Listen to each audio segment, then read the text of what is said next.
If you can't trust them, crust them. This is the rally call for Biotic Baking Brigade, an international organization dedicated to giving corrupt politicians and CEOs their just desserts. In 1999, the group was calling for a new kind of global uprising. Welcome to the show. I am Kelly Green, and I am reading today and still An Action a Day Keeps Global Capitalism Away, a 2004 book by Canada's own Mike Hudema. This is the 27th action. We're about halfway through the book. As multinational corporations accelerate the plunder of our world during these last days before the millennium, a militant resistance has formed in response. Diverse in philosophy and targets, diffuse in geography and structure, the movement comprises freedom-loving people with a sense of aplomb and gastronomics. Fighting a guerrilla media and ground war with the titans of industry, these revolutionary bakers and pie slingers have achieved in short order what can truly be called a global pastry uprising.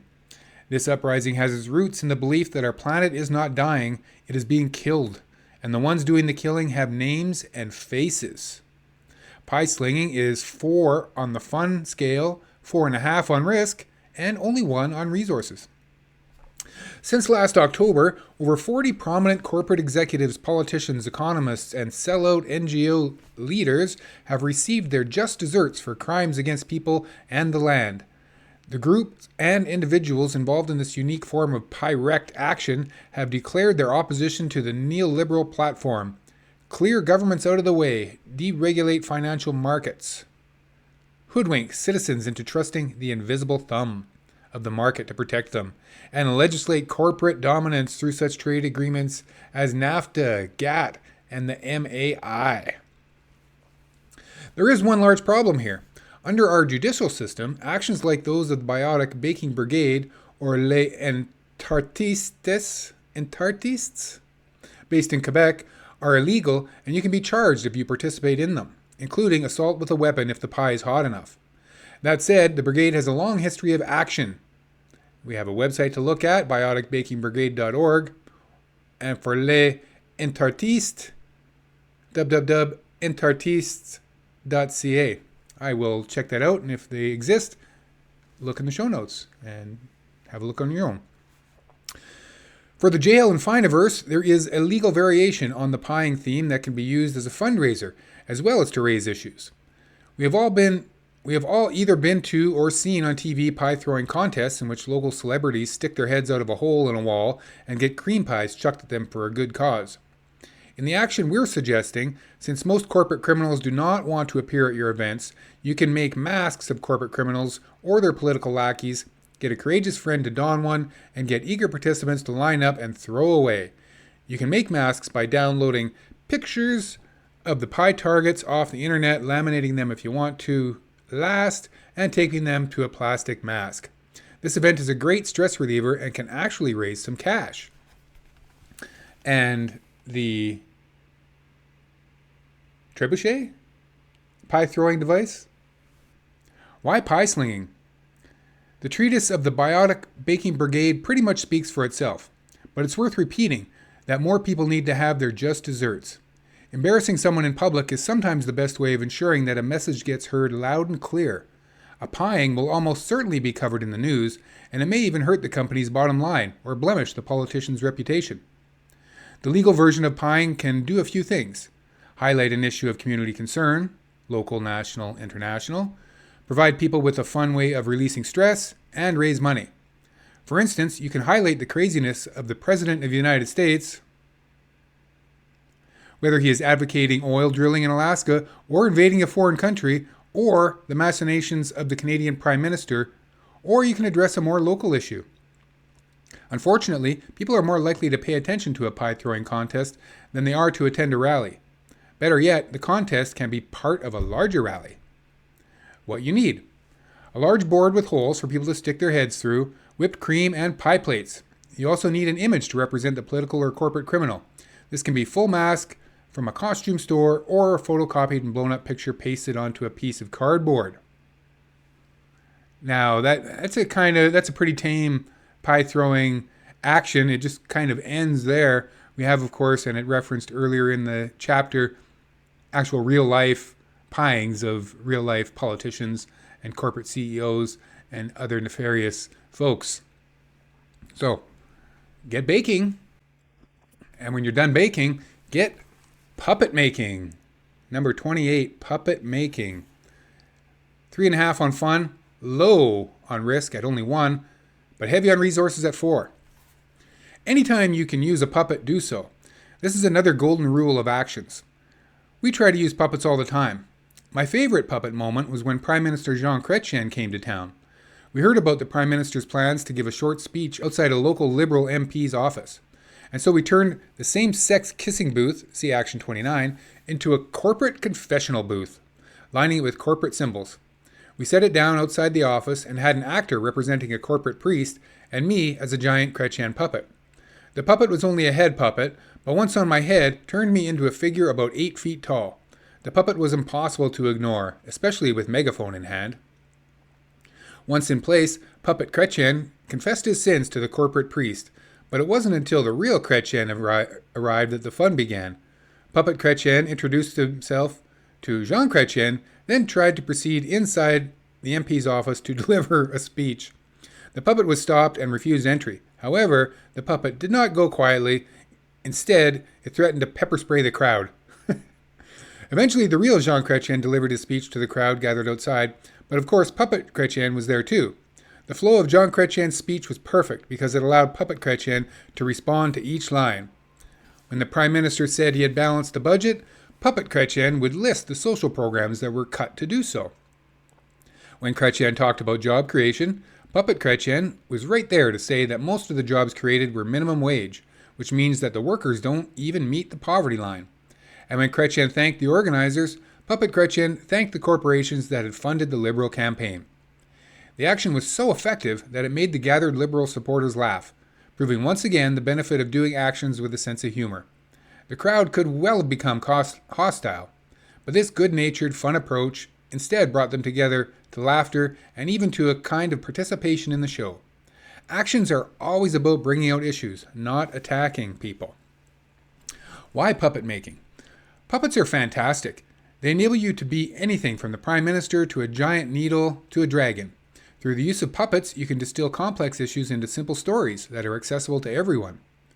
A generic rally can be brought to life with puppets, or one puppet can be a standalone action. Puppets tend to ensure that you will get media coverage and that you will be able to get your message out. Making a puppet can also be a great community building activity. It takes a couple of afternoons to fully construct a large puppet, but the results are worth it. What you need. What you need depends on the type of puppet you want to make. Puppets can be made of clay, cardboard, paper mache, or anything under the sun. Whatever supplies you have, chances are you can make a puppet out of it. The booklet Wise Fool Basics is a great resource for giant puppet making that teaches you how to make several different styles and sizes of puppets. Wise Fool Basics, a handbook of our core techniques by Kay Ruby and the Art and Revolution Street Theater Collective, 5th edition. Let's try and check that out, and if it exists online, we'll put in a link, or maybe a picture right here, or something. A puppet, like the one we made for the Jean Chrétien action, can be built in 10 easy steps. All you need is some corrugated cardboard, available in large rolls for about $10 at supply stores, as well as glue or flour and water, paper and paint. Then follow the simple directions and remember to think about the message you want to deliver.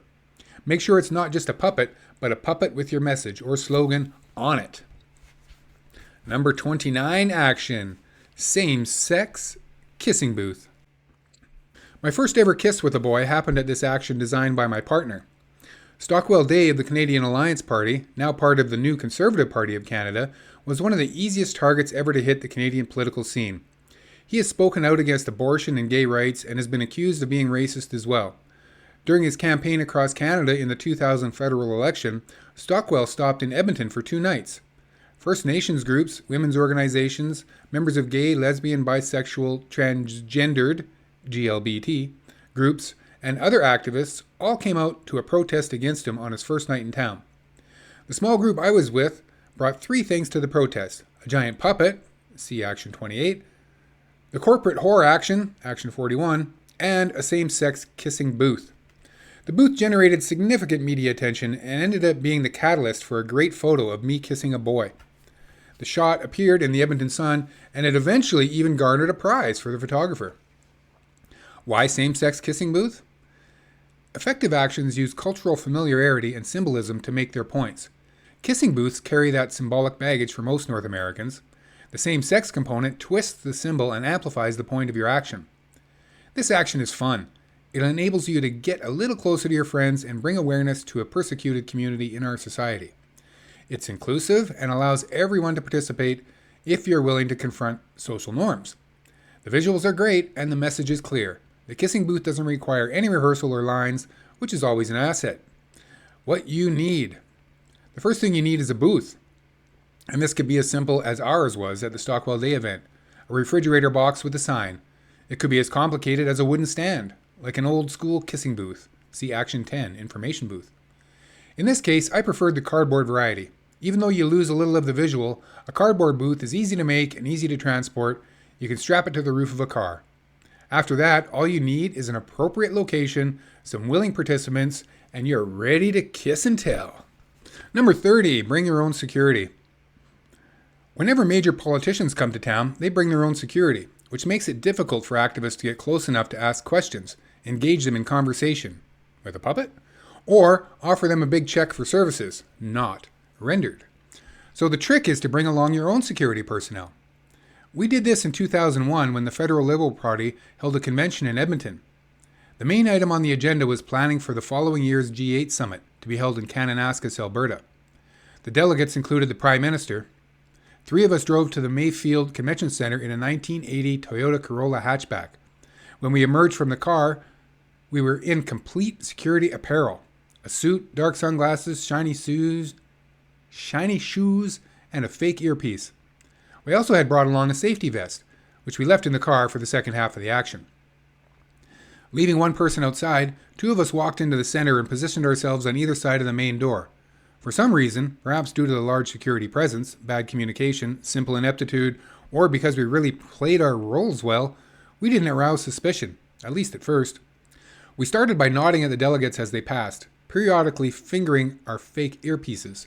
As we began to feel comfortable, we were able to stop delegates, pull them aside, we even frisked one, and give them information on the G8. After what seemed a long while, we noticed a bit of a buzz going around about our legitimacy, and we knew it was only a matter of time before our cover would be blown and we would be removed. We escalated our action, asking delegates to declare any weapons of mass destruction and leave their terrorist legislation at the door. We did this only after we knew the media was watching, otherwise it could have been dangerous to our safety. As delegates passed, we said, "Please proceed in. The other terrorists are already inside." The scene lasted only a few minutes longer before we were escorted out. Before we left, we made a final statement about the so-called anti-terrorism legislation that had been passed in the wake of 9/11. Once outside, we went back to the car, put on our safety vests, and proceeded onto the street to guide traffic. At first, diverting vehicles around the building, and then simply getting them to slow down so we could give them information. We were able to do this throughout the day and eventually gave out over 100 pamphlets about the G8.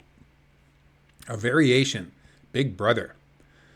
For your own public forums, events, and rallies, bring your own security. In Edmonton, for instance, at public debates, rallies, and events protesting legislation that would pave the way for private for-profit healthcare in the province, 2 activists dressed up as security personnel with the words "Big Brother" printed on the backs of their jackets, and then wandered around amongst the crowd. This small action effectively pointed out an emerging security culture. Why bring your own security? People have a strange attachment to listening to security guards or anyone with the veil of authority. Depending on the degree of your acceptance, pretending to be a security guard can allow you to gain ground on the establishment. If you're accepted by security authorities, what you can do is pretty wide open. You can stop delegates, enter the meeting, frisk people, stop vehicles. The problem is that when you're discovered, and you will be discovered unless you get in and out very quickly, security personnel don't take kindly to people impersonating them, and they may treat you rudely, to say the least. If you don't have protection, and by protection I don't mean mace or a taser stun gun, I mean the media. For this action, you need to know where the cameras are and position yourself accordingly. Then you can get your message out when the time comes, and you will also ensure that you're not manhandled in the process. Maybe. It is also important that you leave the premises as soon as you're asked, but not before you get your message out to the media. You don't want to get charged for an offense, and if you leave as soon as you're asked, that is less likely to happen. If you're not accepted as legitimate security guards, your focus can shift to making fun of the police state surrounding political officials. Make your actions larger than life. Just making it known that the Prime Minister has to be protected by an army of police officers should, in itself, raise alarm bells. What you need. All you need for this action is some moxie and a security outfit. You need to act like you belong. The more you sweat, fidget, or feel like you're out of place, the greater the risk you'll be caught. We're constantly being surprised about how far a little confidence will take us. Be friendly, but stern.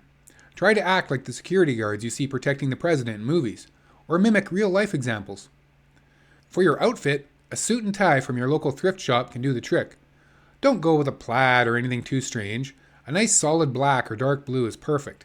A big walkie-talkie can help give the illusion of legitimacy, especially if that is what the other security guards are carrying. An earpiece is a must, mostly just for the humor of it all.